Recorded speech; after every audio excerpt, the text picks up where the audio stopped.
So we didn't do it. We didn't do our podcast last week, so I feel rusty now. All right. What's up, guys? Welcome back to the Athletic Ascent podcast. We got a guest, as you can see. Dalton, is your last name Weeks? Yeah. Dalton Weeks. Yeah, because I know on Instagram it's gone for weeks, and I was like, I wonder why, and then I saw his last name Weeks. So all right. Yeah, Dalton Weeks. You want to say a little bit about yourself? Just kind of a little quick intro. Yeah, quick intro. So basically, Dalton Weeks, 26 years old, from Riverside, California. Yeah, I was a college baseball player. Now I'm playing soccer. Which we'll probably dive into that a little bit. Just moved back from New York City. Did the bike ride across the country. So that was like the recent little adventure. Just got back in town like 3 weeks ago. And that's about it. Really? I thought you'd been here like a long No, 3 weeks. Yeah, so I was living in New York City. I rode my bike from Newport Beach to New York City with my little brother. Isn't that crazy? You just find this out right now. I'm like, I was trying to act like, yeah. So me and my little brother, I was working at Mungo Coffee right here in Newport Beach. I told my little brother we had three options. We were going to either ride our bikes across the country, we were going to run an Ironman, or we were going to move to Mexico. It was right before COVID. Damn. And my brother was like, I don't want to run an Ironman. I don't want to live in Mexico. and then freaking the borders got closed down because of COVID. And he was like, I guess we're riding our bikes across the country. So then in March we bought bikes on Craigslist, and we just sent it. It was special. Like it was a cool trip. I was feeling kind of caught up with soccer. To kind of give a brief synopsis, I got an opportunity to play at a second division team in Montenegro. It's called FK Decic. I was training with them for like 4 months. Saw some like pretty crazy things going within the club that were just like not really right. They weren't treating people right, and it was just a really weird situation. I was in Tuzi, Montenegro, which is on the border of Albania and Montenegro. Albanians are like Muslim, and then Montenegrins are more Orthodox. They don't really like each other, but the town that I was in was more Albanian. So it's just like a really interesting like cultural experience, you know. So then I was like, dude, I think I'm over soccer. I don't want to play it anymore. Went to my brother with this idea. He was like, yeah, dude, I'm down. So then April 17th, we left from the Newport Beach Pier, and we rode 93 days across the country, and we got to New York City. Did you have a plan after getting to New York City? Like, we were supposed to leave 3 days in. Okay. But then I met a girl. Of course, this always happens. I met a girl my second day in New York who was a college soccer player. And at she... NYU or? No, she had played at University of Texas. Okay. And she actually rode her bike across the country from Austin, Texas to Alaska. What the? Alaska? Yeah, bro. So she was like super badass. I was just like... We met my second day in New York, and I was just like, dude, how is this happening, you know? She said that she could score on me, and I was like, there's no way. And then... He's a goalkeeper. Yeah, I'm a goalkeeper. She said she could score on me. I was like, dude, from outside the box, it's not happening. She bought me cleats, and we started pinging it around, and it was on 104th and Amsterdam is like the... She bought you cleats? Yeah, she bought me cleats. Okay. She's an ICU nurse. She had money. I was riding my bike across the country. I didn't have money. I had that unemployment money, but that was it. And so, I was getting paid to ride across the country. It was epic. The government sponsored you? Yeah, literally, deadass. I was always like, dude, Trump, thanks, bro. Sponsored by Trump. I'm like, I'm taking that money. She bought me cleats, went out to this park. It's on 104th in Amsterdam, up in the Upper West Side. There were 3 guys that were playing. 2 of them played NISA for New Amsterdam. One of them played in EPSL. And they were rattling shots off the net. I hopped in, no gloves, just cleats. I think I was wearing these shorts, honestly. And I was just like, I just hopped in and I started playing, and I fell in love with the game all over again. And that was it. Like, from that point on, I started training 6 days a week again. Got back on the grind. Then EPSL, I had 5 trials. Greek Americans, Lansdowne, FC Westchester, Zoom, and New Amsterdam, which is, they had their second division, which is EPSL. First division is NISA. Oh, okay. Made all 5 squads, and they all ranged in different, like, they would pay you per game, or some teams didn't pay. And I chose to train more than get paid more. So I trained 4 days a week and then had a game a week. It was special. It was a good time. So. Damn. Okay. And wait, so I don't think that's so much. I know. I'm like, yo, get ready, lock in. You want to ask me? Wait, no, yeah, it's hot. I'm like, no, it's getting good. No, because I don't know. Did you say your age? I'm 26. 26. Yeah. I don't know. Where'd you live? That was my question. Where'd you live? In New York? You know how you said you were only gonna stay for 3 days? Like. Yeah. So long story short, we got there. I had a friend. I used to live in New York. I lived in New York twice. Oh, okay. I had one friend that lived in Brooklyn. She said that we could stay on her couch. Ended up kicking us off her couch the 3rd day into New York because she said she had to work. But then I met the girl, and then the girl let my brother and I crash at her place. Like, she's the MVP. We broke up when I came back here. It was like kind of not a good breakup, but story for another day. Yeah. No, I'm like, but no, I know. I'm like, fuck. No, she awesome girl. She really helped us like get our feet wet, and then I had a friend actually from Pro Sport here in Costa Mesa. She was my PT aide when I tore my ACL back 3 years ago. She was getting her PT degree at NYU, and so she had a spare room. So then it just like, bro, everything fell in. Yeah, bro, that's so cool. But that always happens. Like when I went to Montenegro, that I can go into that later. But like it was like the same thing. Like if you're genuinely pursuing something, it always falls in your lap. Yeah. You just have to have the balls to go out there and like pursue it, and then from that point, it's like it's gonna work. Yeah. You know. That's crazy. I think I just want to say really quickly.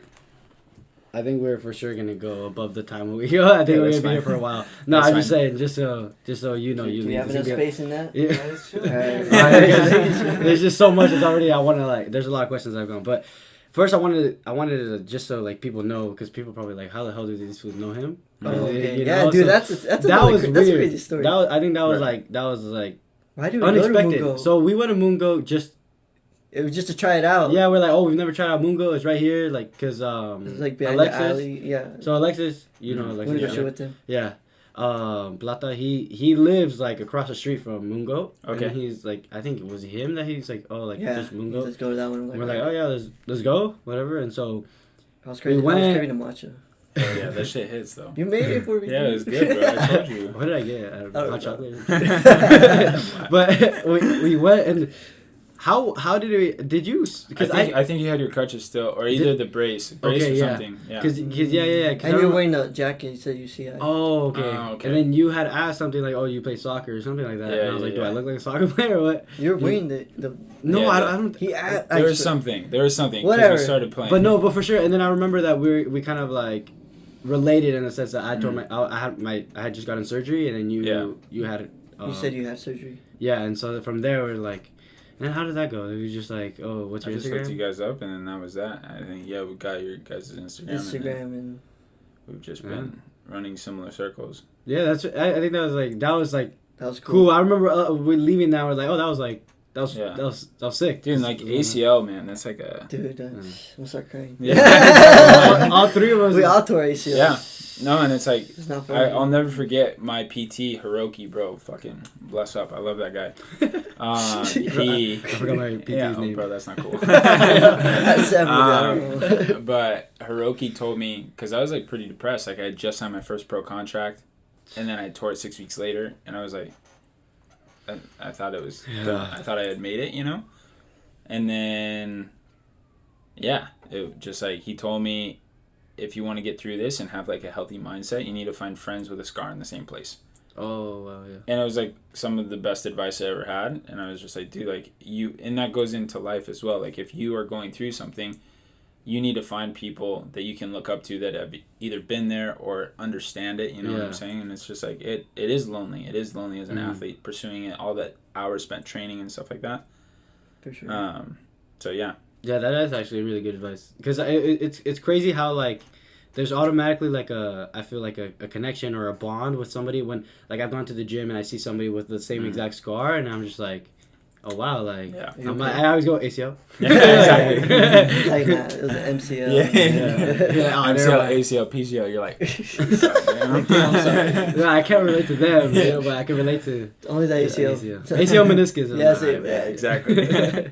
No, but yeah, I remember that, and like that I just that was just such a crazy experience to me. Like it was just like, oh, that shit happened for a reason. Random. It had to happen for a reason. And then how did you guys just connect to go shoot? Like I know you had hit me up saying like, oh, like when I'm back like town, yeah. let's get a session in and stuff, which I'm still down to do. By the way. Instagram, I think you messaged me, right? I think that you're gonna be here. You're back in town. Well, and like I said, I just got here like 3 weeks ago, and then I think just like that. Recently, I had that post. It was like a story post. It was like asking myself like, what do you know now that you wish you would have known then? And then I had talked to you and Plata. And yeah, I think that's just like... We responded, bro. What do you think about my response? It was cool. Yeah, it was good, bro. No, I thought honestly, it was badass, yeah. I was waiting for you to tag me or some shit so I could do it. No, I think that's another question right there that I've asked a lot of people, a lot of athletes, and like, because that's who we relate to, you know? And... Bro, it's a lonely world out there, man. I think you and I had talked about that, just DMing back and forth. It's like, it does get hard to find people with like a similar mentality, and like, especially being a young coach and like trying to break into that and make money full time. Like, it's just hard, bro. Yeah. The big thing that I struggle with, that I don't feel like I could relate is with a lot of people is, I can't like I know what to say, but I can't speak. I can't say it, and then like I'm just so introverted to the point where like. Everyone says I'm quiet and I'm shy. This guy is full of shit. Would you say he's introverted? Bro, like, I feel no, like I'm saying like if I speak, just this weekend I spoke in front of like my team, the kids I've been training. I didn't know what to say. Like it blanked out. Oh. And then like as I was saying, like I just kept saying gibberish. And I looked up at Raph and I'm like, I'm choking, bro. And I just continued. It's because. I would say I think you got it wrong. Now we're focused on him. Yeah, hell yeah. But that's good, bro. I think you got it wrong. I don't think it's the introverted or you don't know what to say. I think it's you aren't prepared. So you go into something and you try to wing it, because one of our mentors, he's a winger. He's a what? A winger. No, he's not. It's a joke, bro. See. I don't get it. Come on, bro. Okay. Anyways, that went right over my head. But, I got you, bro. Everyone else is because he's like, you wing it, and then he's like, oh, come on, okay. he's a pump, bro. All right, that was good. That was good. Well, our mentor, he was like my coach since I was 10, and he wings it. And he wings it all the time. Like he's been doing it for the longest time, so he's always winging stuff. But it's always, he's from experience. He knows what to say all the time. But because we are just starting off, there's times where we try to wing it, and it's like, no, we can't do that. We still don't know. We got to prepare for it. So at that time, I knew you didn't know what to say, because Jerry was like, "Are you or something?" Like, guard, yeah, he's like, you take over," and he walked away, and then he was just like, "All right, boys." He's like, so because he hadn't prepared, he didn't know what to say. So it's like it was normal, and like. But what about when like other situations? Other situations again, same thing. You just aren't prepared.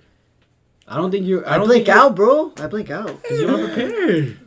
Yeah, bro, that's because me and my little brother, I constantly am like going at him. I'm just like, bro, you just need to focus. And my brother's like, yo, chill. And I'm like, just focus, dog. Okay, so your little brother, how old is he? 18. Oh, now he's 19. 19. Damn, it never went to New York. Bro, he's like 125 pounds dripping wet, dog. He's like, he surfs and he climbs, and like he's not like a conventional athlete, like traditional sports. Yeah. But dude, the kid can shred. And surprised he didn't want to do the Ironman. Yeah, I know. He's not about it.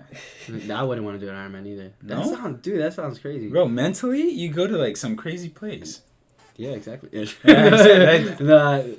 I have to talk about this real quick, because like. So the last day of the trip, we were talking about like mentality and stuff like that. The last day of the trip, we were trying throughout the trip to like find a day where we had done like a couple centuries. I think we had done 4 or 5. A century is like 100 miles in a day.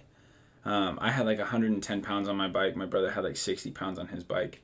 So it took a long time. Like, we could only average, like, 10 to 11 miles an hour, and that's, like, on a good day, and then you're going through, like, Pennsylvania, and it's, like, super steep hills and stuff like that.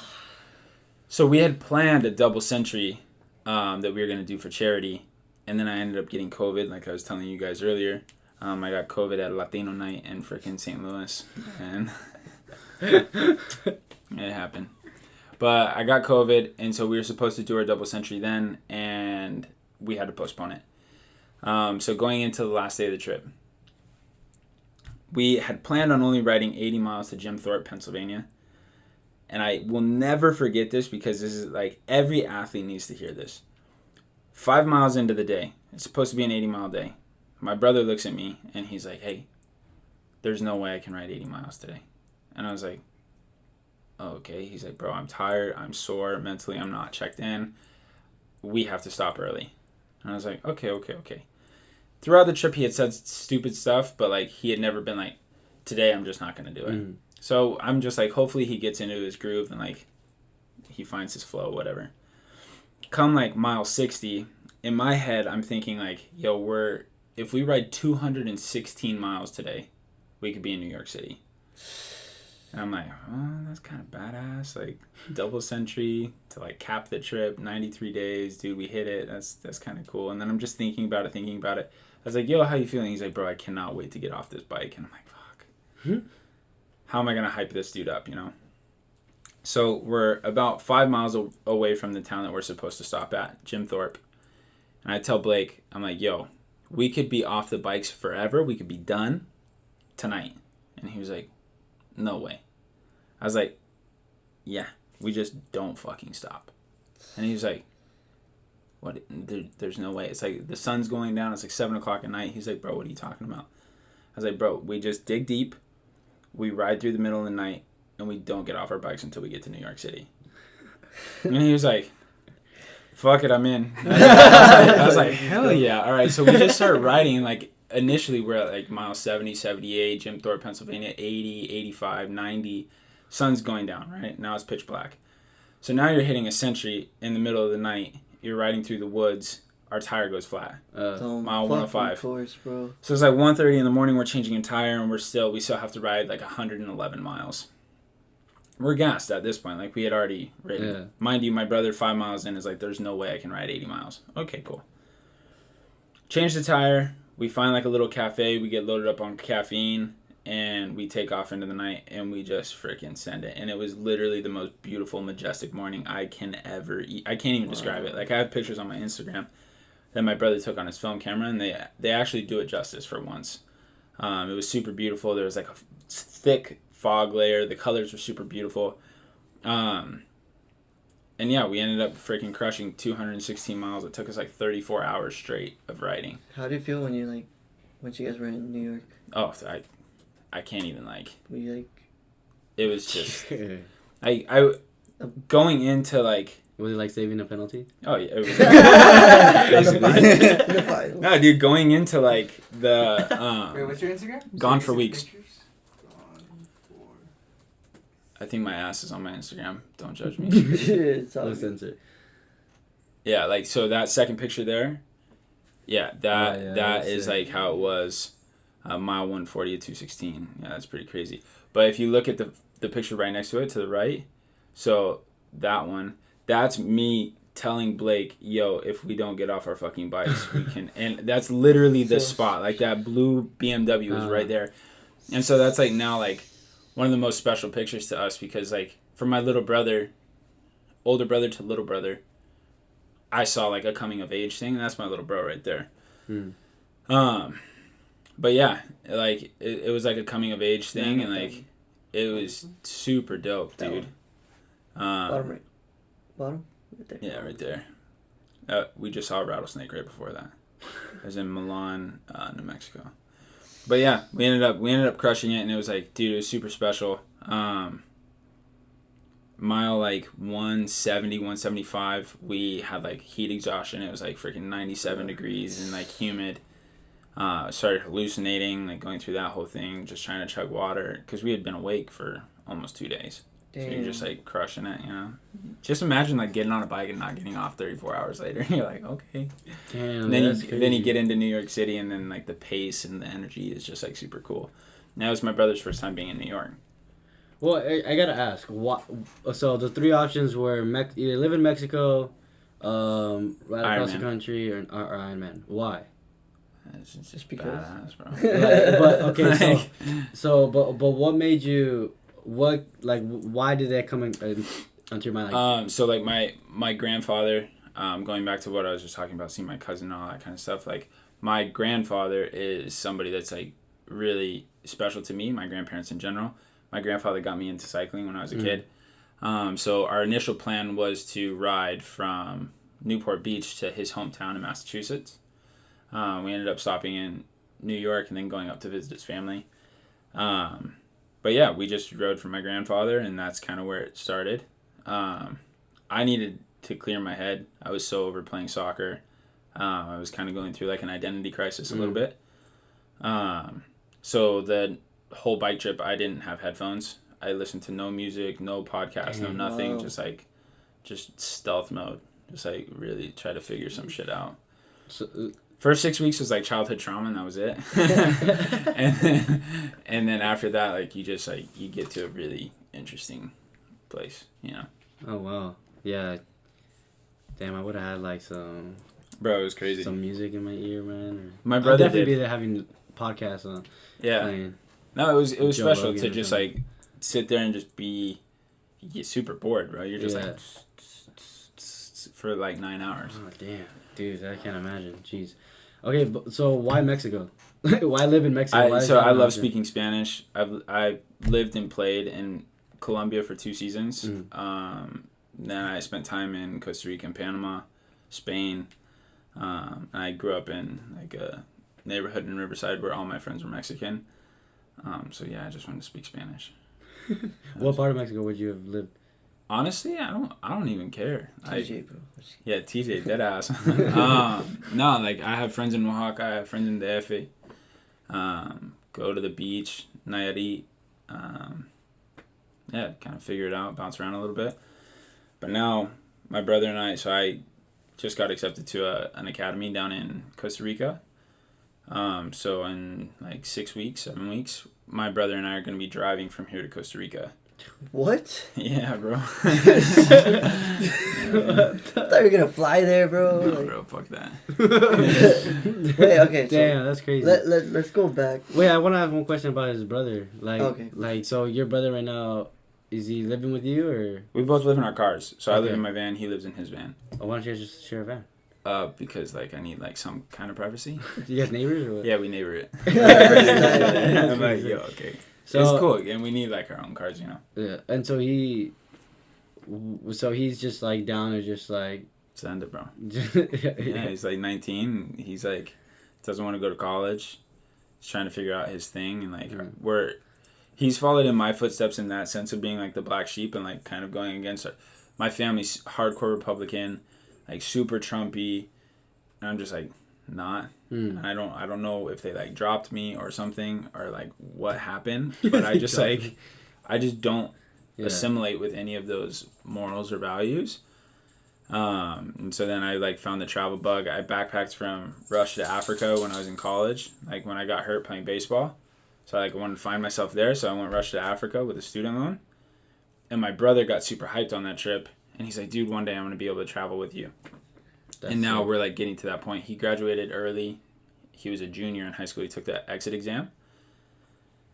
Got his 4Runner, and then he's just been living in a 4Runner ever since then. And bro, he's like, now my brother's 19. He's been living in his car for 2 years. He's a great surfer, great climber. Rode his bike across the country, and now he's like gonna take an international trip. So it's pretty cool, like to be 19 years old and like doing all that. spend 8 months in New York and like super independent, which is cool. Damn. So I wanted to go back a little on. So when did you start playing soccer? When I was 21. What? Oh shit. So you did. So okay. So yeah, you did mention you played baseball in so you grew up playing baseball. In baseball, yeah. So okay, well to be fair, like I played baseball, football, basketball in high school. So you're an athlete. Yeah. Baseball, football, basketball, and then I took like 5 concussions in high school football just because it's like... It's football. It's football, exactly. And they're like, bro, you can't do this anymore. And I was like, okay, cool, I'm going to find something else. Well, all my friends were Mexican, and they're like all on the soccer team. They're like, bro, come play. And I was like, bro, I'm not going to play that stupid-ass sport. And they're like, come on, bro. And I was like, dude, I'm not playing this. Like, anything that I knew about soccer was like, yo, touch. Oh, my God. And I was like, dude, I hated that, you know? So I was like, dude, I'm not doing that. So one day during finals, it was my junior year, they brought a soccer ball, and I had my baseball batting gloves, so like little like baseball gloves, you know. Oh yeah. And I started diving, and I was making saves and stuff, and they're like, bro, you're really good at this. And I was like, nah, bro, this is stupid. And they're like, nah, come, just play one season. So I ended up playing a season in high school. I didn't take any of my own goal kicks. If the ball even came close to me, I would like literally kick it out. I didn't know any of the rules. I just like kept the ball out of the net. And so I think that year we broke school history. We went to like quarterfinals of CIF. I was like an all-state goalkeeper. Broke like all the records, like save record, all that kind of stuff for my high school, and I had no idea what I was doing. So it's just like literally like natural athletic ability. And then I had offers to go to school and like learn how to play soccer, and I was like, I'm not gonna freaking play that, bro. So my dad played for the Yankees, so I wanted to follow in my dad's footsteps, you know. Oh, wow. So I was like, all right, I'm gonna go play baseball. So I went to Stephenville, Texas, had a full ride to play baseball. Played, ended up tearing my labrum in my shoulder going into my senior year. And that's when I took the backpacking trip, Russia to Africa. Try to like find whatever the hell I was looking for. I read a book, actually. It was called The Alchemist. It like destroyed me, like completely wrecked me, dog. I know, I saw it there. You guys like, I was like, hey, yo. Wait, I thought you said I wrote a book. No, I was no, I read a book. Sick. Yeah, I read that book right there, and it destroyed me. And I was like, okay, like I think I got to go find whatever I'm looking for. So then I quit baseball, which was like the only identity that I had ever had. Mm-hmm. And like I think at like 19, 20, like you're clinging to anything, you know. Like my parents got divorced when I was 4, and I went through 5 divorces as a little kid. I'm throwing so much at you guys. Like, are you guys? No, you're good, bro. I'm like, okay. I'm like, this is a lot. I went through 5 divorces as a little kid, and so then I didn't have any like structure or stability. Mm-hmm. And so then I went on this crazy backpacking trip. I come back home, back to like racist Texas, you know, and then I end up graduating, and I go back to California. I tried to play up in upstate New York, semi-professional baseball. It's like independent league. My arm just couldn't take it, and I didn't want to get surgery. So then I came back. Euro 2016 was going on, and I don't know if y'all remember, but Joe Hart had an absolute egregious error in net against Iceland, and it was like brutal. He's gonna pull it up. Man. Yeah, so Joe Hart had this error. 2016 error, yeah. I don't know. Yeah, that one right there.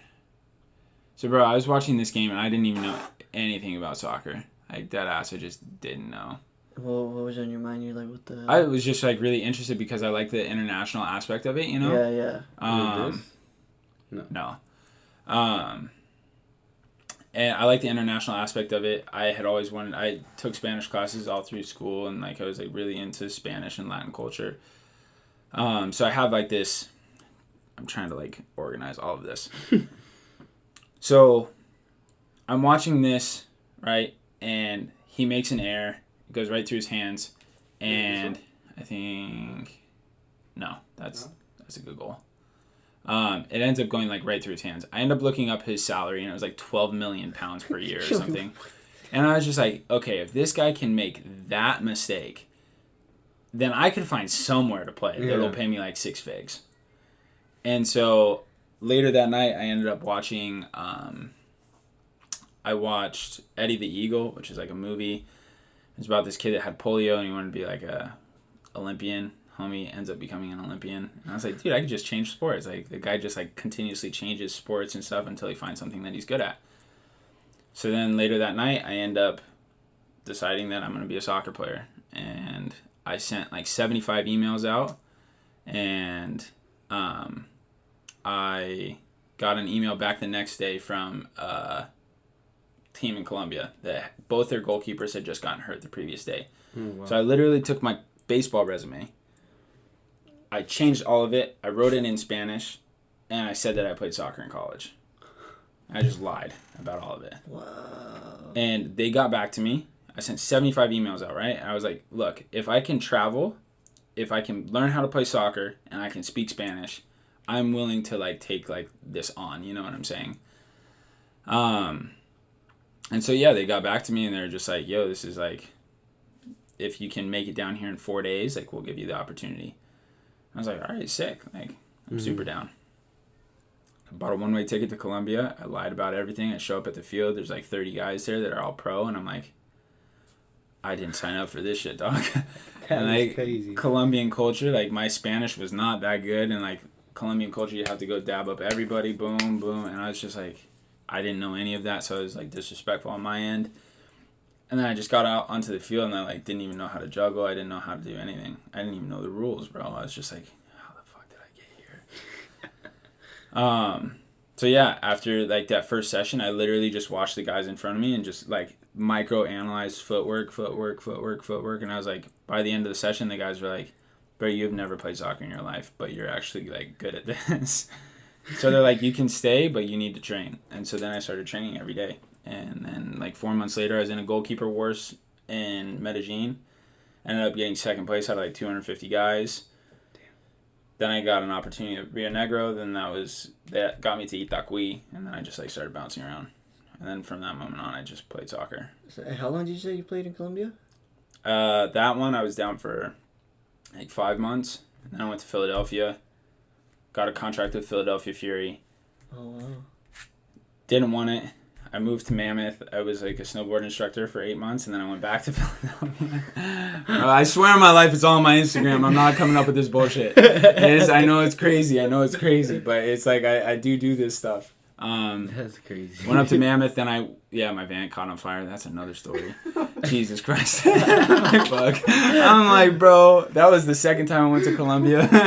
I'm sorry. Yeah, if you keep scrolling down, there's some Mammoth pictures, but yeah, that's Mammoth right there. Yeah, I was just snowboarding and stuff, having a good time. Then I went back to Philadelphia. I got my contract again, and 6 weeks later, I tore my ACL. Oh, so there's where. Yeah, there's the ACL, Jimmy Chin, all that kind of stuff. Yeah, damn. Fucking Short hair. That's a sad boy right there. Jeez, man. Yeah. So then. Well. Okay, I don't know where to start with questions. I'm like, yo, you guys bit off more than you could chew. I was like, you guys want to talk to me? I'm like, bring it, bro. Colombia, Montenegro. Wait. Yeah, so I played Colombia in 2017.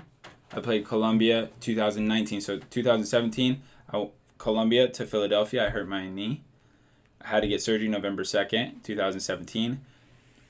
January 2019 is my first day back in Colombia. I had to fight in Medellin. Wasn't going my way. Ended up going to Club Farallones in Cali. Stayed in Cali for 4 months. What happened after that? I flew home to here, and I was training with a guy, Brian Ortiz, my goalkeeper coach. Working with him, and I was just like kind of waiting to see what would come next. I was standing at Kit Coffee, and a guy recognized me who I used to work at Kit. He knew that I was a goalkeeper, and the guy asked if I had been playing. I was playing UPSL for Newport. I had played like 3 games, I think, and I played with him too. Oh, really? Yeah. I had like video highlights from literally the night before, and this guy was like, yo, give this number a call and just tell them I sent you. Called that number. I was like, yo, this guy just told me to call you, and he's like, if you had the opportunity of a lifetime, would you leave tomorrow? And I was like, yes. And he's like, okay, send me your highlight video. Send him my highlight video. He's like, you're going to Montenegro in 4 days. Isn't that crazy, bro? And I was just like, dead ass? I'm like, I gotta quit my job. So I quit my job, and then I flew to Montenegro. And then Montenegro, I was there for 4 months. They're now in first division. They got promoted. Wow. They're in first division now. They're going for a Champions League spot. Crazy, bro. Crazy. You want to talk about some intense ass foos. Yeah, I came back after that. My grandpa was like in and out of the hospital. I saw a double compound fracture. It was like super gnarly. That's when I said I didn't want to play. This is going into 2020 now. I was like, dude, I don't want to play anymore. And then you biked. Then I rode my bike, met Sass. Sass gets me on the field. I start playing semi-pro. Then now I'm here going to Costa Rica. Isn't that, dude? Man, that is insane, man. His career is so, like... Honestly, that, like... Yeah, bro, it's so crazy. all these people that can't make it are just like... Dude, this okay, guy. wait.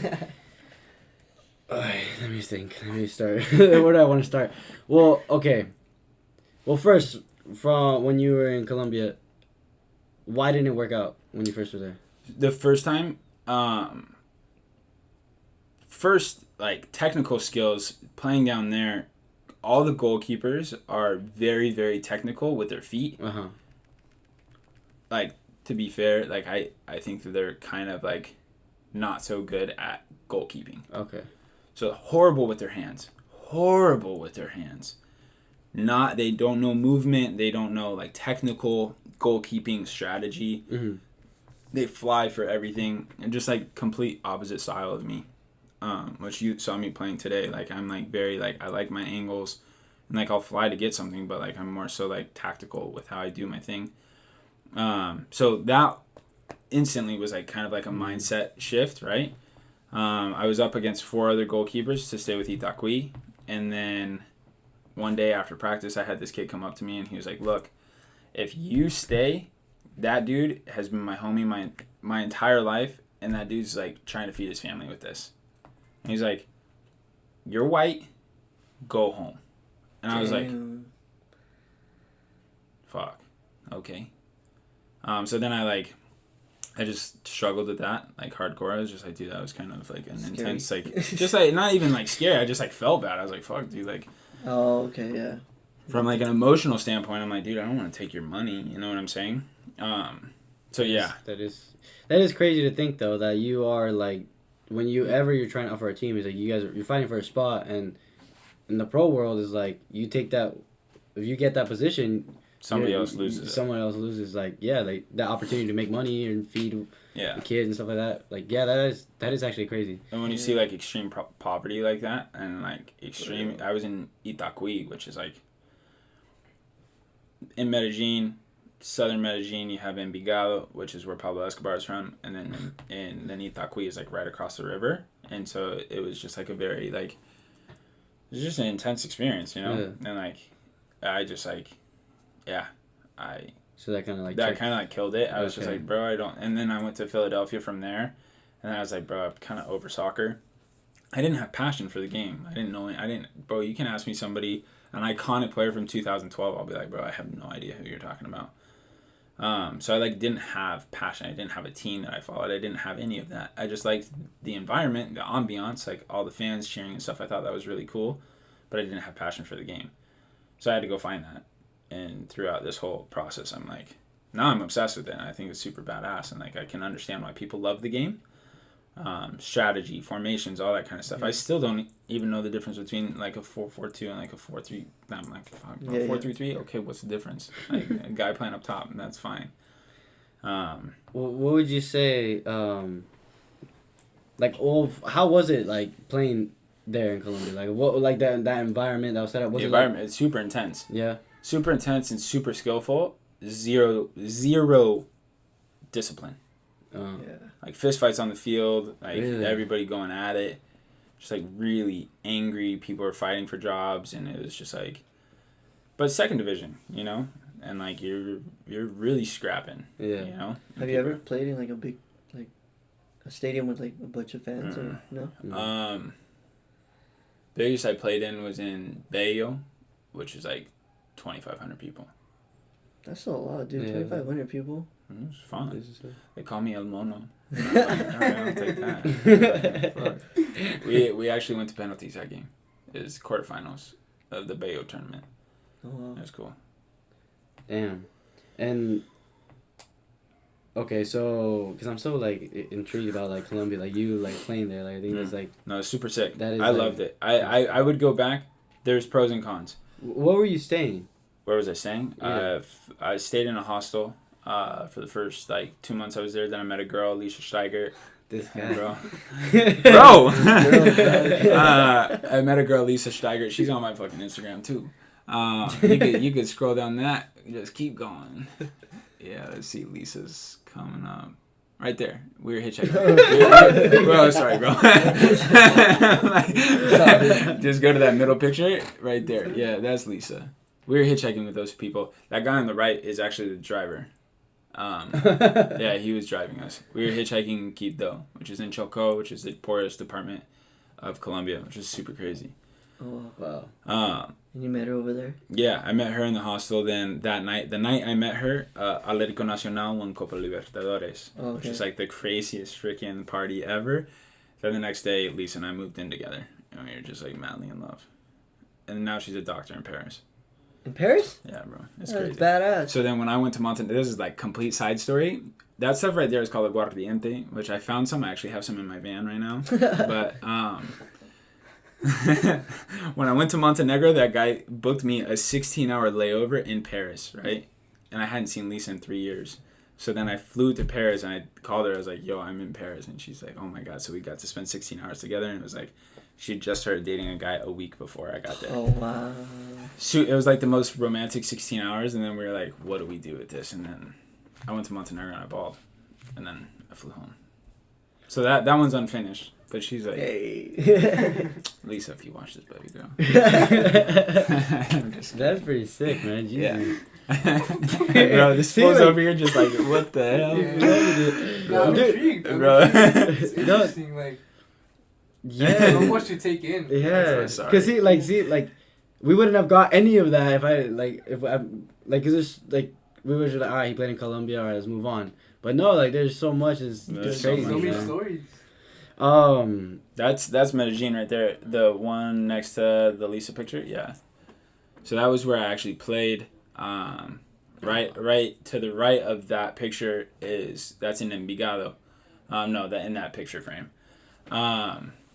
And there's a field there called La Policía, and that's where we played. It was super cool. Damn, that is sick. Wow. Okay. And so right now, okay, so you said you're gonna go Costa Rica in 6 weeks? Yeah. Okay. So do you know what the setup is there? Like, do you have an idea? Yeah. So these people I actually met through a guy that I played with in New York. That team I was just watching on my phone. He actually put me in contact with this guy. He's from Connecticut. The academy's called Soccer Visa. And I've heard of them. Yeah. Mm-hmm. And so like you just you send in your highlight tape and you get to see like just basically what's going on that front. And most people you have to fly down. It's almost like a combine where you like play and then they take their guys and then that's that. I sent my highlight tape and he's like, when can you come down? I was like, whenever. This is in December. And he's like, can you be here in January? I was like, yeah, I'm down. And then I had just started training with New Amsterdam in Nisa. I was my third session and I tear my meniscus. I was like, fuck. So I tore my meniscus in December. Recently? Yeah. Oh, wow. Today's session was the third session I've been back. Oh, wow. Yeah. So you just been strengthening around that area? So you don't get it's outer third meniscus tear, medial meniscus on my left knee. Doc said I'd be fine. So it's been 9 weeks now. Has it been bothering you at all? No? That's good. That's No. good. Yeah. So I had Pezzi and Serini bursitis, which is like a bursa sac right underneath the knee. It came from actually cycling across the country. I didn't know that you could get hurt riding a bike, but I guess if you ride 93 days straight, you end up getting hurt. So I took an injury from that, and that led to my leg being weak. My hamstrings kind of gave out, and then that's how I hurt my meniscus. But I feel fine right now, so I actually feel really good. That's good. Damn. Okay, and so there, Costa Rica, you guys are driving there. Where are you guys gonna stay, in the car or what? Yeah, bro, wherever. I don't know. I haven't got that far yet. Yeah, that's crazy. I don't know. Damn. He just gone for weeks, dude. Yeah, bro, that ass. Yeah. That ass. Yeah, Dude. no, so I'll get down there. We're gonna leave May 15th-ish. It's my buddy's 28th birthday. So we're gonna celebrate in DF, and then from there we go to Guatemala, Honduras, El Salvador. Wow. Yeah. So Man, that's crazy. That's sick. yeah, and so then Soccer Beast is playing in the second division in Costa Rica, and they just had their 3 goalkeepers in the winter transfer window. One went to a team in Italy, professional team in Italy. One went to León in Mexico, and then the other one went to Zacatecas in Mexico. Isn't that crazy? Bro? Yeah, They're that's all crazy. first division. Yeah. I don't know So- about the Italian, but Yeah, those wow, are 2 damn, teams. that's sick. That's crazy. Yeah. So we'll see. And I've like watched their highlight tapes and stuff, and like I feel like I'm comparable. And I've been working so much on my footwork. Like, Wait, that's what I was gonna ask. Like, how is it like now? Do you think you are like compared to, let's say when you're in Colombia, how the other goalkeepers are? Like, what would you say? I would say that like now, I'm finally coming into where I feel like my distribution is slowly becoming a strength. Okay. And like today I was pinging balls and I had accuracy and I was hitting it a long way, and like my half volley is getting good, my side volley is good. I can throw up like halfway the field, so I can throw it past midfield. And how is that with your shoulder? I know you said you throw more with your chest in soccer. Really? Yeah. Oh, I don't know. Yeah.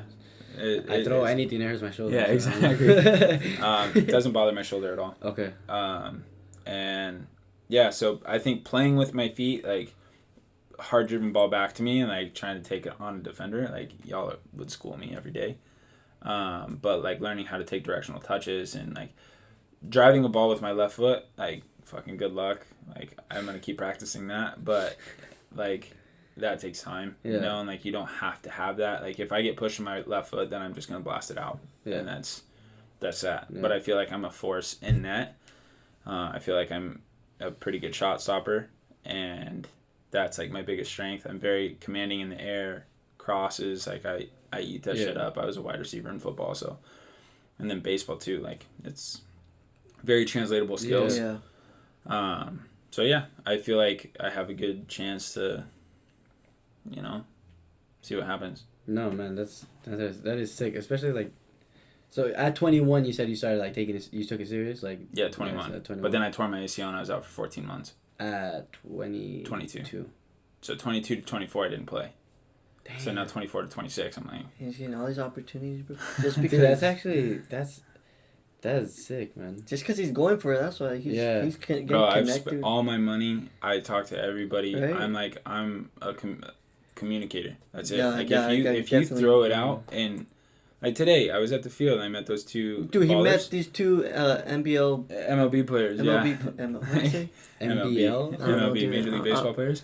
They're at the field. I just started talking to him and like we just made friends. And I got his number. I'm hanging out with him tomorrow. Isn't that crazy, bro? Just like you just gotta make friends, bro. And like everybody, that's what we were just talking about. Like that post that I had. Like we're all emotional. We're men, but we still have to have each other's backs, bro. Like we have to have like that connection with each other. And like, bro, when you tore your ACL, I reached out where I was like, yo, like how's everything going? Because that shit sucks. Yeah. And I get down and out, and I want somebody to come check in on me. You know what I'm saying? For sure. So I think that's I definitely struggle with that. See, like, dude, even just asking him to be on the podcast, I was struggling. I'm like, dude, what if I, like, should I? Or should I? Like, dude, Yeah. Bro, and from here on out, like, just know that, like, it's an open door. Like, you guys are chill. I'm never going to be, like, an asshole about it. If I sign for freaking... I don't care. Fucking pay me, dog. I really don't care. But like, if I sign somewhere, I'm never gonna big league you. Like that's not what the dream is. You know. Yeah, for real, for sure. No, I mean. Are you gonna get paid with soccer visa, right? Soccer visa, they just give you like a private chef. You have housing and stuff like that, but you aren't getting paid. But you get the ball for 4 months. Yeah, that's true. So that's cool. and you get like our goalkeeper coach played at Inter. That's nice. So like that's gonna be dope. Damn, that is sick. And your brother what is he gonna do during that? He's gonna surf, dog. Yeah. Yeah. Damn. And so that doesn't scare you, like new environments, none of that. Like that doesn't like intimidate you at all. What do you mean? Like Costa Rica. Have you been to Costa Rica before? Yeah, he's been. Yeah, I've been there. Oh, but okay. like, but even like. But just going, like, you said you well, backpacked to Africa, right? Like, Yeah. isn't what, like, Bro, I you got not? stories on stories about that. No, but like none of that, like kind of like. Bro, but what are they gonna do? Like, what happens? Like, if you die, you die. If like you get hurt, you get hurt. Like, You but like, die. no, Yeah, it's die. just like I think that we second guess it and like, look, what's on your fucking law right now? Do it. Like, just like that, you actually have to do it, and like you aren't going to. If you sit on your ass, you aren't gonna do it. That's it. Like, There's no ifs, ands, or buts about it. If you sit here and you're waiting for an opportunity, it's never going to come. Yeah. And I have multiple friends that are like, yeah. I'm like, bro, you weren't doing anything. Yeah. Like, you have to put one foot in front of the other. And, like, if you wouldn't have asked me about the podcast, then this would have never happened. Now I feel closer to you guys. I would be willing to reach out. You know what I'm saying? Yeah. If you don't send it, there's, like, this much discomfort, and you send it past that, and then all of a sudden you have, like, this brand new world. It's like, yeah, am I uncomfortable? Fuck yeah, I'm uncomfortable. I've very rarely played on grass in my entire life. And the field's grass. I'm like, fuck, dude, that's going to be a pain in the ass. Like, my touch is going to be shit. But then, like, you learn. Yeah. It's cool. He's, like, really comfortable with the uncomfortable. Yeah. No, you have to be, bro. Yeah. A lot of people are too, like, okay with, like, the comfort. Like, I'm okay with my comfort area. Like, I'd rather be here. Yeah. I don't need to do that. Yeah. That's cool. Right. I want to be more like that for sure. Like, I went to Oregon, literally came back like 2 weeks later. Yeah. Bro, it's hard. And I think sitting in that's what I was talking about with the bike trip, no headphones, stuff like that. It was like self-induced, you know, and like you have to seek it out, because it's either you're either going to get like super, you're going to be afraid of it, or you're going to like, once you get past that little fear, you're going to be like, oh, bro, I got this. And then if you give it enough time to get comfortable, then all of a sudden you're comfortable. Like, if you put me in a room with a bunch of Colombians, like, I'm at home now. You know what I'm saying? All my friends in New York were all Colombian. And it's because I spent time there. And, like, Dalton, at 21, I didn't even know where Colombia was on a map. You know, and it's just like you take that stride just a little bit, and then all of a sudden you can open up a world. Yeah. It opens up a bunch of opportunities. And a bunch of... Never mind, I'm not going to say that. 9-year-old players, don't listen to me. What I saw there. International? Yeah, exactly, bro. So I took all those pictures, bro. I take them all the time, right? Anywhere I travel, I always take a picture like that. And so I started, like, getting... In the beginning of Instagram, me posting all that, I, like, started getting, like, all these, like, weird... My pictures would go viral and, like, weird, like, little... communities, and I was getting all these weird DMs, bro. It was so funny. Bro. Like, bro, scroll to the bottom of that. They're like, can you turn around? No, I'm just like, bro. Yeah, bro. I just like I snuck in. Oh, there's so many. Bro, I snuck into Camp Nou right there. You snuck in, bro? Yeah. And you just butt naked, bro. Well, you gotta take a pic. Who took the picture? Oh, my buddy. That is badass, bro. You should just ask like a random. Yeah, no, I have. So there's another one. It's like. You're like, hola madre. the Switzerland one, in the trees, down one. Yeah, if you look, there's like a Japanese family that's like in those picnic tables, and there's a stranger taking this picture. I was just like, look, don't judge me. I'm gonna take this picture, and he was like, bro, okay. And I took my pants down, and he was like, all right, took my picture, and then he gave me my phone back and never said another word to me. I was like, all right, bro.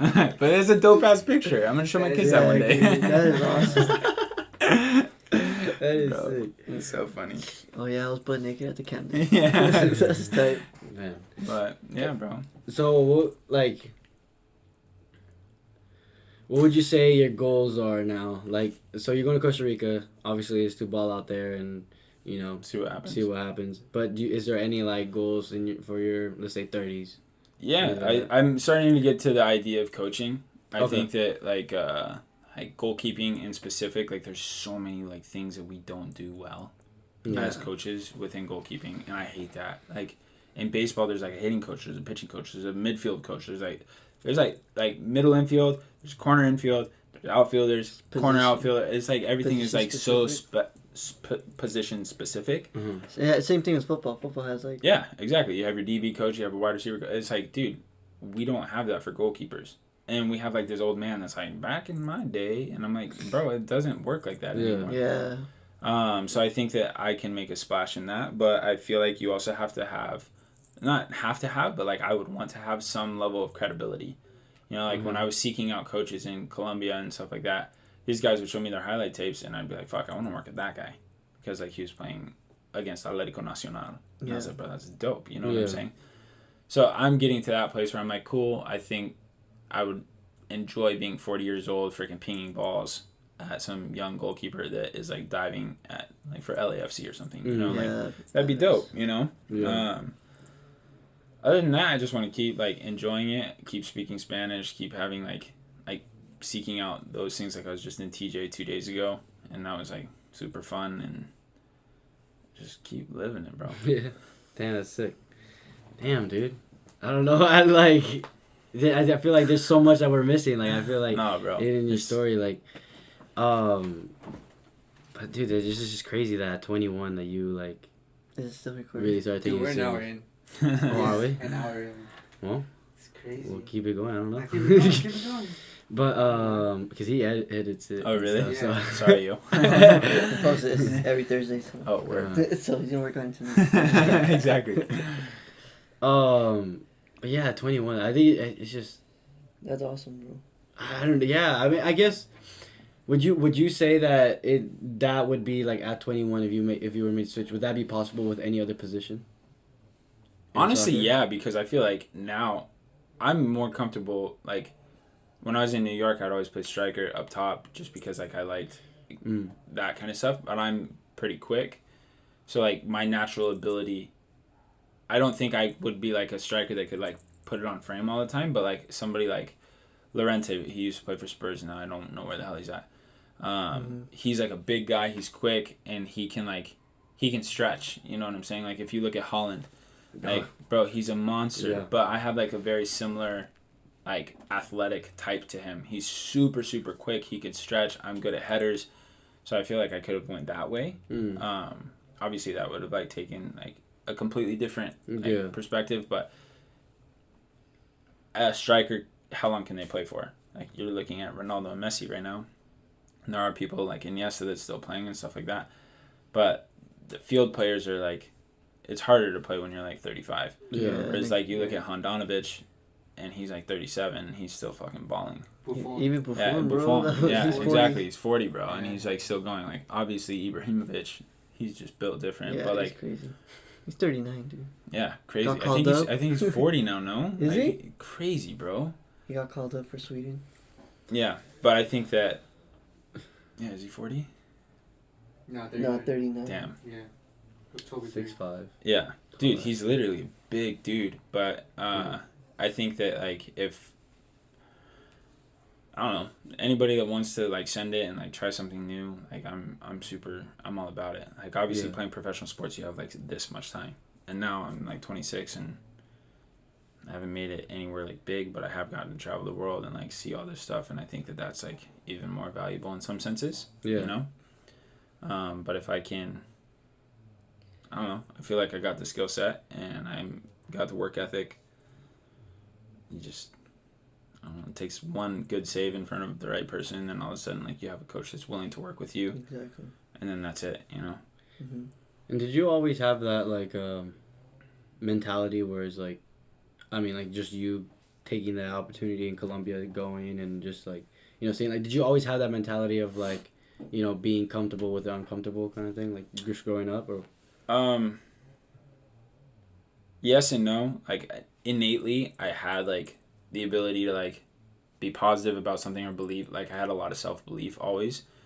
But like I said earlier, like I went through 5 divorces as a little kid, so like I had like confidence issues, and I also had commitment issues with friends and girls and sports and like everything. But sports was like the one thing that I was like very committed to.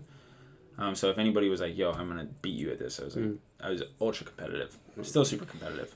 You know, you want the girl, you're like, you can't score on me. Yeah, exactly. But it's like, I'm just like, that's just innately who I was as a person. But throughout college, I was dating a girl for 5 years, and I wouldn't have ever imagined like going to Colombia. Like I was like so pitted in a relationship, and then we broke up, and then I was just like, bro, I could do whatever I want. And and you just like once you take the pill and you're like, you see what's out there, like, bro, backpacking Russia to Africa, Northern Africa, we hitchhiked the whole way, bro. Like 18 countries. I had never even been outside the U.S. before, and I just went, and it was that freaking book, bro. I swear on my life, I was sitting in the freaking library, and I was like connected to a television like that, and I was like, furthest place I could go in my head, I was like, Russia. I just like bought a ticket. I called my best buddy. I was like, yo, you're coming with me? He's like, bro, I've only ever been to Mexico. And I was like, fuck. Let's go. Going to Russia. Yeah. And so then we just backpacked, and like that whole experience was also super like crazy. Like it opens you up, and then we were sleeping on the streets, and I like lost a bunch of weight. I was like 225 as a baseball player, and I came back at 190. And like just like no money, bare bones, like just hitchhiking, went through Slovakia, Slovenia, Hungary, Poland, Austria, like countries that I just barely knew anything about, you know? And then you come back from an experience like that, and then now it's like, oh, if I could go through that, and then going to Colombia is posh, you know? Makes me want to now do an Ironman. Oh yes, that's what I say. Get uncomfortable. Yeah, no, it's cool, and I think that just like that little push can, I don't know where you are with playing right now. You said you're training with UCI. I don't know where you're at, like headspace wise about playing pro and stuff like that. But I think that giving ourselves a little bit of a break, like I feel like when I was a baseball player, I was like so focused. I'm like, this is my season, this is postseason, this is preseason, this is what I have to eat, this is how I have to do it. If I want to be pro, this is what I have to do, this is what I have to do, this is what I have. So regimented. And then all of a sudden, like, I just freaking flipped everything on its head. And then I was like, fuck it, I'm going to play soccer at 21. And if anybody would have bet on me, bro, I would never even put this up on YouTube. Like, I do have a YouTube video of me, like, the first video I ever made. And it's horrible. Horrible. Like, my touches are brutal. And if you showed somebody that and was like, pull it up. No, I took it down, dog. It's like gone. But like, if you saw that, you'd be like, how this guy gonna go pro in anything? No, maybe a clown, bro. That's it. And then you just double, triple, quadruple down on that, and like have balls enough to like say, you know what? No, fuck you. Like, I might not be good right now, but I'm gonna really try. And that right there, heart and competitiveness, and like, fuck tactics, fuck all the technique. At the end of the day, if you're scoring on me, it's not going to happen. And that's it. And I want you to know that, and I know that, and everybody else knows that. And then all of a sudden, like, I make a save, and you know what I'm saying? But then if I am feeling like my mental health is like declining because I feel like Montenegro, for instance, I was like, I never want to play the sport ever again. I saw 2 academy players I was playing with the U23s.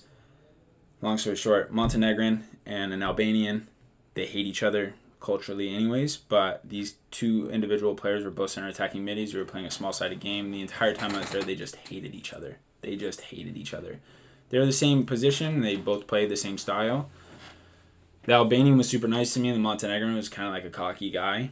Long story short, the Albanian, like, faked to his left, dummied the ball, nutmegged him. He turned around. It was a beautiful move, bro. I was just like, all of us were like, holy cow. He just like disgraced this man. He's about to take a shot on me, and the Montenegrin tracks back, 2-foot slide right into his freaking tib fib, and it just like broke on both sides. That's fucked. And it comes out of his leg, and I was like, what the hell? And I ran to the player. I don't even know his name. I ran to the player, and I was like, bro, holy shit. The play continues, so it was right here. Yeah, no, dead ass. Like, that's what I'm saying, right? The goal's here. It happens, like, right here. A small-sided gamer is pretty, like, close quarters. I run to the player. Ball goes over here. They score. And the coach starts yelling at, whoa, whoa, whoa, speaking Serbian. I'm like, bro, I don't understand. The homie has a broken leg. They pick him up. It was raining. They pick him up, and they put him behind my net, and we keep playing.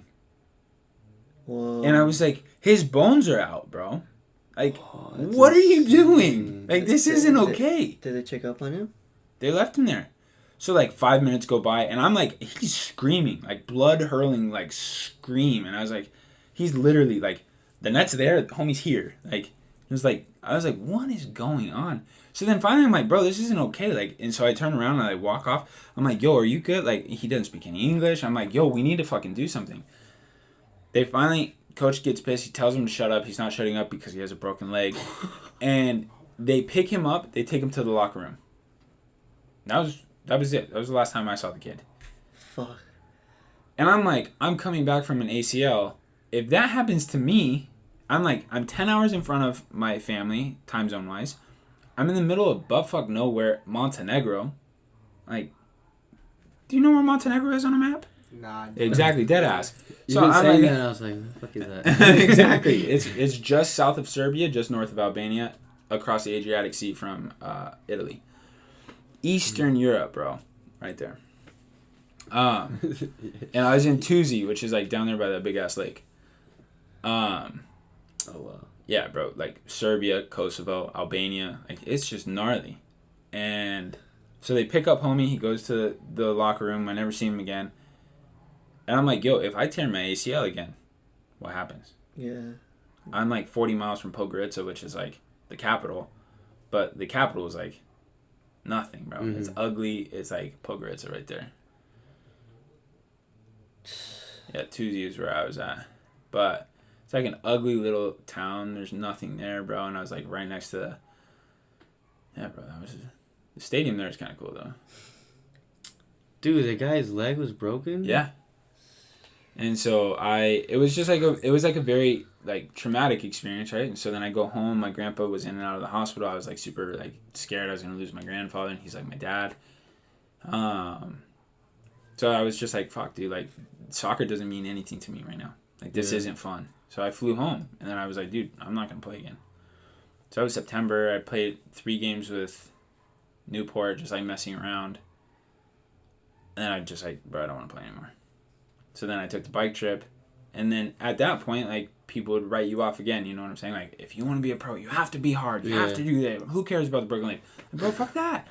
Like, who cares? Like, if I want to go get my mental health right and, like, go ride my bike across the country, then let me ride my bike across the country. Yeah. That's my prerogative. And then I got off the bike, and then all of a sudden I started bawling again. Yeah. And I was just like, I was happy, you know? And, like, if you are happy and your body feels good, then you're going to play better. Yeah, but if you hate your life, then you aren't going to play well. For sure. I think in my situation, like, I think what's helped me out a lot is the athletic ascent. Like, my brother and I growing this is that because before, I mean, when I was with OCSC, you know OCSC, right?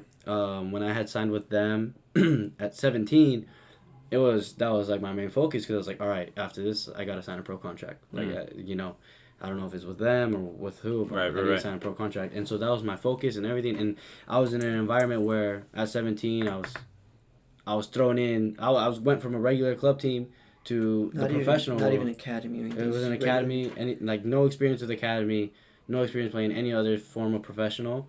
I was playing with kids a year older than me, but I was the captain of the team. You know, and then I'm thrown into this environment where it's all pro players. There's guys who played in the Prem, you know, late 30s, have kids, have wives. That's what they're talking about in the locker rooms, you know. So I was just like, dude, butt naked. These guys getting butt naked in the showers. And I'm over here like, dude, like, I'm not even 18 yet. I'm like, is this even allowed? You know? So it was, bro. So like, you know what I'm saying? So I was just kind of like, whoa. And so I was in like a very uncomfortable environment because I wasn't familiar with it, obviously. So, you know, and then I was, you know, 17. I was just trying to figure things out. And it was just like, it was quick, huh, Michael? Like, we didn't even expect it. Like, nobody expected it. It was from my brother trying out for the Galaxy Academy to, I don't know, we're getting invited to go watch the Orange County game. And then the president wanted to talk to him, and then that's when, like, it was he's like, just like, we want him to play with us. I mean, obviously there's like a process there, right? But this is your podcast, not mine. So so what was I going with this? But basically, so I was in that uncomfortable environment, and so it was just fully like, I put that pressure on me with like, I need to sign pro and all this stuff, and dude, I wasn't happy. Like that my time there, like mentally, I was like probably at my lowest, and but career wise, I was probably at my highest, but mentally, I was at my lowest. And what's crazy is that the time where my career was at its lowest, which was when I tore my ACL, my mental was at the highest, because I really found myself in that mental space where it was like, dude, like, I like a switch came on where I was like, dude, like I kind of like I found like a cheat code or something. Mm-hmm. Like I know how it is, like what will make me happy. That's what I figured out when I tore my ACL. Like I know what's gonna make me happy, and so, you know, now that my brother had come to me with the idea of athletic ascent, growing this and stuff like that, and so now that we've really like this year we've really like have put like everything in it really. Mm-hmm. Like we're really like taking it serious. It's given me an opportunity to, you know, kind of relax my mind from soccer, even though this space is still in soccer. Does that make sense? So like it's like distracting me from my own personal career and then allowing me to help somebody else's career. Bro, and you need that. Yeah. You have to have multiple outlets, or else like you go crazy. Yeah.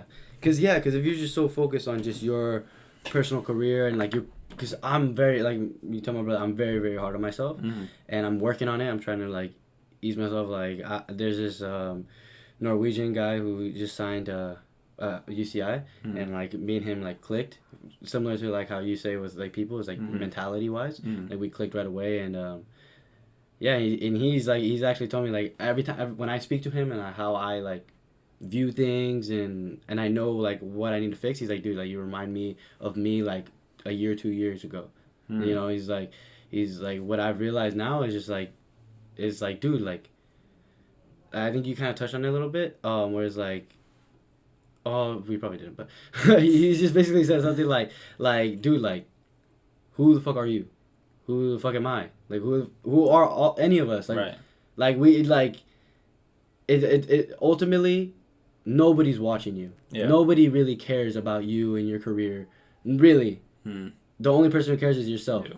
You know, so yeah. So because I put so much pressure, and I realize a lot of the pressure I put on myself is like trying to prove other people, and trying to, you know, I know that my family's gonna love me, even though, even if I don't make it to what I want to make it to, I know they're gonna love me and they're always gonna be there for me. But I put that pressure as like, oh, I need to show them that I'm gonna make it to where I've always said I wanted to make it. That kind of stuff is like, dude, like, no one cares. Right. No one cares. As long as you're happy, no one cares. And you know that pressure you're putting on yourself is not making you happy, and it's ultimately not making you perform well. So it's all like, you know, that kind of stuff. And so that's definitely what I've like now been working on, is just trying to ease that. And how old are you?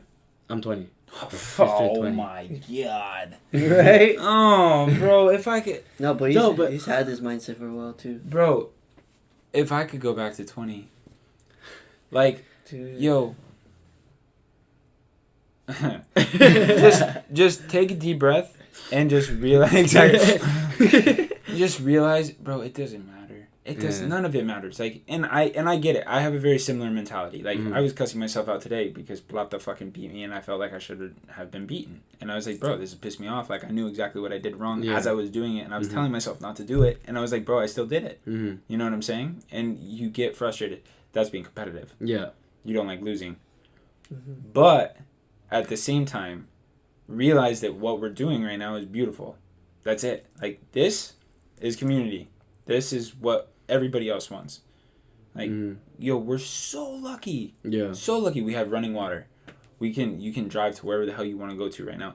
We aren't like, we don't have a gun to our head. We don't have cancer. We don't have any of that stuff. Like, we're so fortunate. Yeah. And if you can just be intense as fuck on the field, like my coach used to say, be a Boy Scout off the field, be a bounty hunter on the field. Like, when you step on, I'm gonna fuck you up. I'm gonna take whatever you have. Like, your money's my money. Like, you aren't scoring on me nothing. Like, I will sincerely fuck you up. Unless you're in Colombia. No, exactly. I'm like, yo, bro, it's your job. I'm like, bro, it's fine. But exactly, and that's where off the field you're like, yeah. You know, and what's more important? Yeah. And to me, at that point, I think if I were in that position now, I might be more ruthless. Because I knew that my potential was really high, but my actual like level wasn't there yet. And so I think that on top of that, I was scared. Yeah. Because I knew that I couldn't perform well. But at the end of the day, like, you have to relax and realize that it's a long game. It's a short game, but it's also a long game. Yeah. And like, there's a saying that like, we overestimate what we can achieve in a year, but we underestimate what we can do in 5. And it's the truth. Like, bro, 25, You could be playing in the Prem. You could be doing whatever the hell you want because you have it here. Yeah. And God willing, if your freaking like legs hold up and like nothing goes wrong, then we're both there. Yeah. You won't score on me, but it's fine. But you know what I'm saying, and then it's cool, you know. And then get a session. But yeah, bro, just take your time and enjoy it because like you'll never get these years back. Sure. And if you can just like if you could every session, bro, like have a way to check in and just be like, whatever it is, dapping up your boy, the Norwegian guy, like just like really like appreciating it because if I could go back, I put so much pressure, unnecessary pressure on myself. Yeah. And I almost quit the game like freaking 15 times because I was like, I would have never quit because I like winning. But like, you know what I'm saying? Yeah. Like you put so much unnecessary pressure on yourself. Yeah. That's not healthy.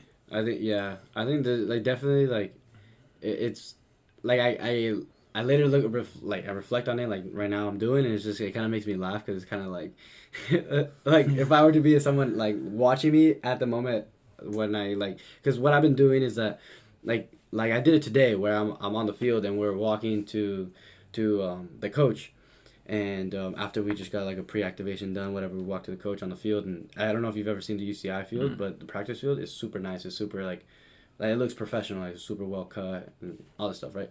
And so we're walking and I'm just looking up and like I've been doing this where I just stop and like I make it a purpose to just like kind of like look at everything and just like take it in and be like, wow, this is sick, like that kind like and I do that and like but I actually do it. I go like that and so like looking at it I'm like, dude, I probably look so lame. Just so like and then I start walking again. Bro, that's the way it is. No, dude, and then honestly, and then after that, it's like it eases my mind a little bit.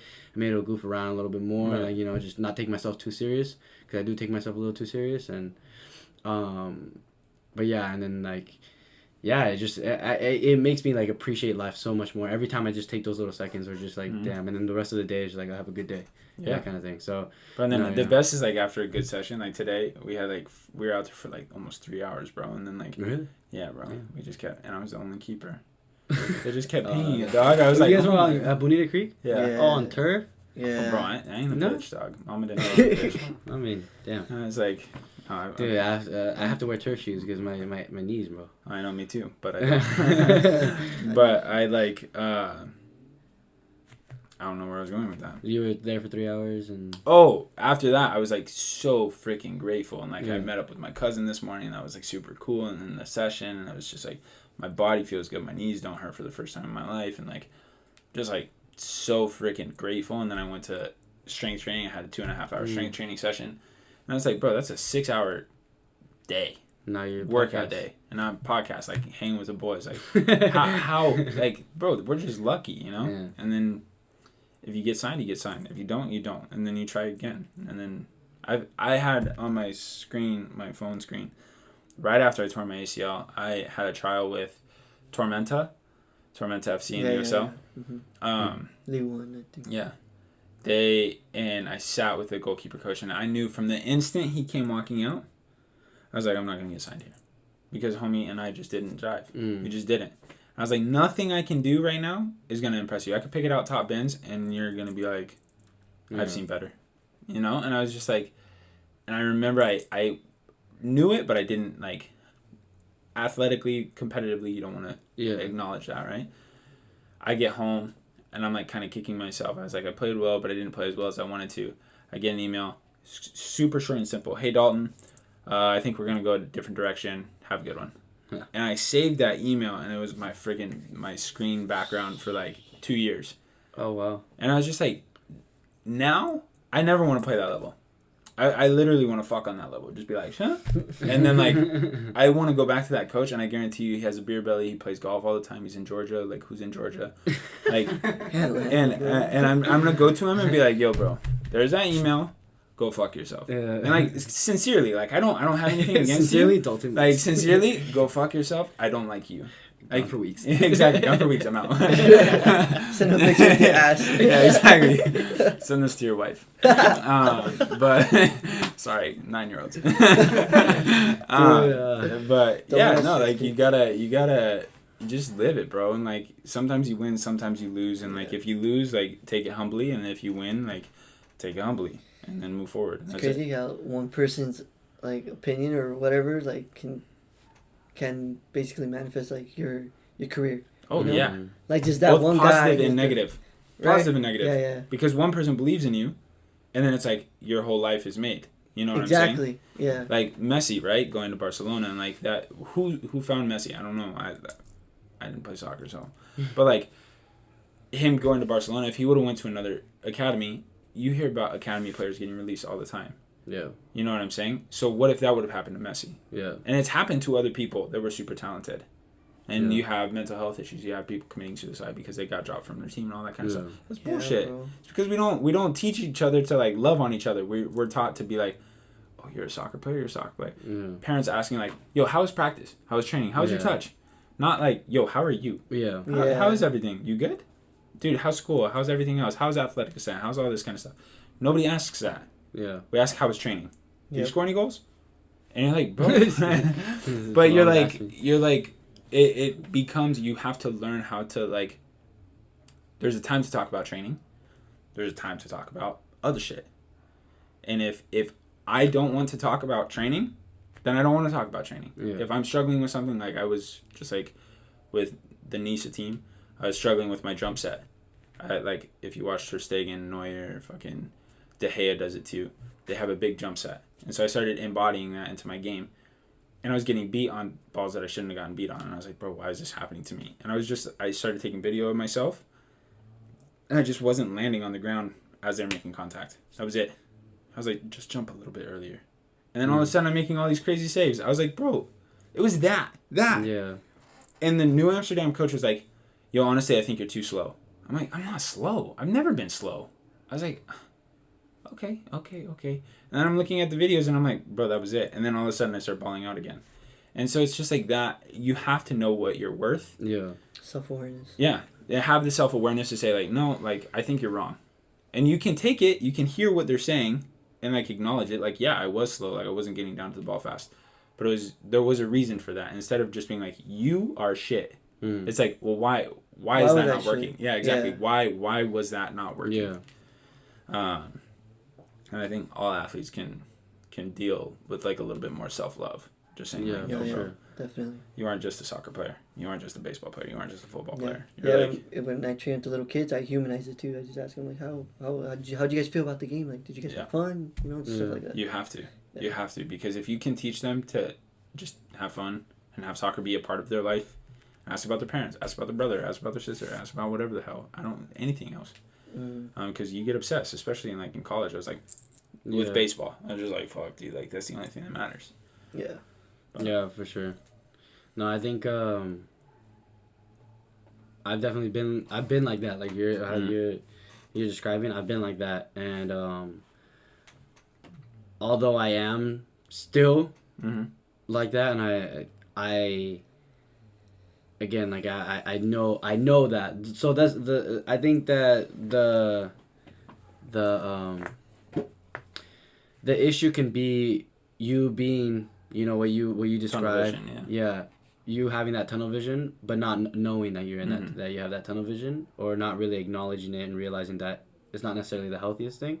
I think once you acknowledge it and maybe, you know, find ways to be able to cope with it when you're off the field or whatever, like how I've been doing with my brother with Athletic Ascent. Like, I think that's dope. Like, especially having y'all, like, having that connection, you know what I'm saying? That's important to fuel. Yeah, and I think that's what's really helped me, and now it's just a matter of, like, it's still in the works, you know, in terms of, like, all right, stop putting so much pressure on yourself, stop, like, you know, being so hard on yourself, like, that kind of stuff. That is still a bit in the works, and I've, like, it's crazy because you're the second person, like, what you're saying is, like, you are just justifying, or, you know, like, justifying what that Norwegian guy had told me, that, like, just, like, last week or something, you know? So it's just, like, wow, like, yeah, like, you know, this is, like, I've already been thinking it, and then I hear from two other people, it's like, okay, yeah, that's, like, for sure. There's some, like, wisdom in it. Yeah, for sure. Yeah. So Matthias, if you're watching this, he's not gonna watch this, but we'll cut it out. We'll put it on my Instagram story. Hey, what do you think about our communication thing as well? Like, it's good. Our communication. So we like, You know, when we like, speak to each other. Like say when we have something I was to gonna say. say this actually. I was gonna say. Say Well, it's just I think it was similar, but like when you said like, oh, sometimes I don't want to talk about training or talk about, like, sometimes I just don't want to talk. Oh yeah, about anything. That's normal. But that's like often, like, you know, and like, that's talking on a regular. Whereas like, even though like I am not afraid to, like, I think you ask anybody, I'm not afraid to express my emotions and stuff like that. But with my girlfriend, when we're there, she's asking me about, you know, training, about athletic ascent, about, you know, if I go, usually I would go and be like, oh, I recorded like a podcast today or whatever. Mm-hmm.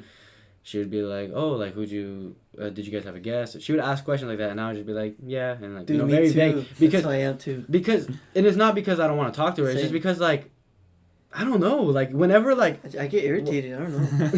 Whenever, dude, no, I'm just like, don't ask me these questions. I don't know Stop why. asking me questions. No, it's well, but like it could be with anybody, like even like let's say you, like, yeah, when I ask you questions about like, about anything, about athletic ascent or whatever, it's just like sometimes like I'm just not in the minds. Like I do it a lot. I like whenever I am not focused in soccer or athletic ascent or, you know, or school, because I have to balance school and everything as well. If I'm not doing that, like, because all of it requires so much like energy that I just want to be on my YouTube, just kicking it. And so whenever people start asking me questions, I'm just like, dude, leave me alone, that kind of stuff. But then I realized, like, dude, like, no, like, you can't just be holding all these in, because it bottles up. And and there's been moments where I've gone to my girlfriend and be like, all right, I need to vent to you, because, you know, you need to pop off. Yeah, and it probably shouldn't have gone to this far. Like, I could have easily throughout the week just told you like little bits in there, and I would have been good. But there's been bottling up, and I've had a bad week now because I let it bottle up. And like, so I mean, I say that, well, like, with your questions, like, how is our communication? I think it's not the greatest, because I know you are willing to express and talk to me about whatever's on your mind, but I know that I purposely, like, just go like, no, I don't want to talk about things. I'm trying to find answers, bro. I need answers. Dude, I'm struggling. Dude, I just want to watch YouTube. That's important though, bro, because if you have, and bro, now we're gonna have a therapy session. But like, no, it's like, it is. And how old are you? I'm 24. 24. So it's like, you're coming into this phase, like, you have teammates, you have like all your stuff, like you're in like a very like well-oiled machine, you know what I'm saying? Like, you have your outlets, and if you don't have that, where like you aren't like training with a team consistently, bro, the switch going from having a team to not having a team is a big thing that we don't talk about. For sure. Because like, you had your boys and you had your boys, and then you guys got to talk about it, and then you guys had like something that was similar in that. Or not even that, like, not just having like homies, but not having the same mentality. It's like, you still feel alone, like. Yeah. And then when you go from like having that to not having that, now you're struggling. And I've had that multiple times, bro. I live in my van, and like, you're by yourself. Yeah. And then I go to training, and then I go to training, and then I go to training, and then I'm like, go to sleep, and then I go to work, and then I go to training, and then I go to training, and then I go to sleep, and then I go to work. Bro, it's like this constantly. You can ask my brother. He's like, bro, I work so hard. For sure. But it's lonely. Yeah. And so if you need to open up, then that's where you have to hear. And my brother doesn't like listening to me all the time. He's my younger brother too. And he's like, bro, I just want to freaking kick it. I'm like, look, bitch, I need you to listen to me right now. And being more stern with him, now he's starting to come to me. He's like, yo, bro, I need to talk about something. I'm like, oh, now you want to talk about emotions, huh? Isn't that funny how that works? But no, it is, and bro, at your age, like, you'll come into that, you know. But like, be more empathetic and just have that space to be like, you guys love each other, you know, you love each other. But if you don't voice that, and you don't take time out of your day, or you don't take time out of your day to show that appreciation, then eventually there's going to be resentment, and resentment builds up. Yeah, for sure. Yeah. And that's I had it with my brother on the bike trip. I wanted to kick the shit out of him all the time. I was like, bro, why you do that? But then we got to a point where we were like talking with each other, and it was like super cool. And like, you need that with your teammates, you need that with your parents. And I struggle with my parents, but like, I do need to do better about that, you know? Like, just like hear where they're coming from, you know? For sure. Yeah. No, yeah. Definitely. That's been something that, like, because I recognize it. Like, I definitely recognize it when somebody asks me a question or whatever, and I'm in that mood or in that zone where it's like, dude, I just want to kick back, and someone approaches me with a question or whatever it is, you know, trying to start a conversation when I don't really want to have a conversation, I recognize like, wow, like, why am I like, I shouldn't be like this right now. Like I should like, you know, I should be involved. Like I need to be involved with those conversations.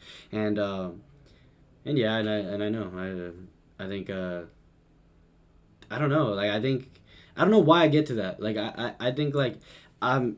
Like, I don't think about it, like, that I'm in that, you know, mood or in that... You catch yourself? I catch myself as soon as the question comes. Yeah. I was like, okay, damn, I'm in that mood right now.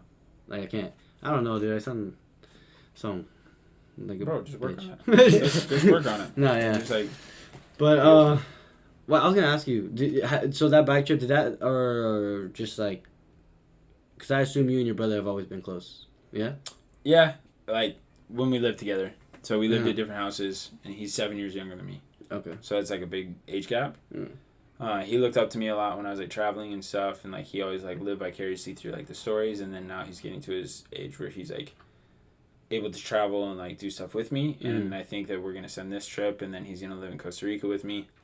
But then I hopefully am getting signed, and then I'm excited for that to like have some stability in my life, like. Yeah. Sign for a year and then like be able to hang out for a year, you know what I'm saying? And I don't think my brother's gonna be down to like hang out for that whole time, you know? Yeah. So I think he's gonna have to start writing his own stories, which is exciting for him, you know, like he gets to like step out of that a little bit. But we've always been closer now than we've ever been. So. Yeah. Well, because I was gonna ask, like, did that like trip or do anything you guys? Well, yeah, that trip, like that bike trip, did that make you guys closer? Did that? Oh my God, yeah. We almost killed each other multiple times. Like we almost threw hands multiple times. Like, but then at the same time, you're like, I wouldn't want to do it with anybody else. I said multiple times on the bike trip, I'm never doing this with you ever again. But now, like, if he were to come to me and be like, we're riding our bikes to Costa Rica, I'd be like, all right, fuck it, let's ride our bikes to Costa Rica. Bro, it's literally the same distance as the bike trip. Is it? So really? yeah. Oh So wow. I'm like, fuck it. Damn. Just speaking Spanish, dog. Yeah.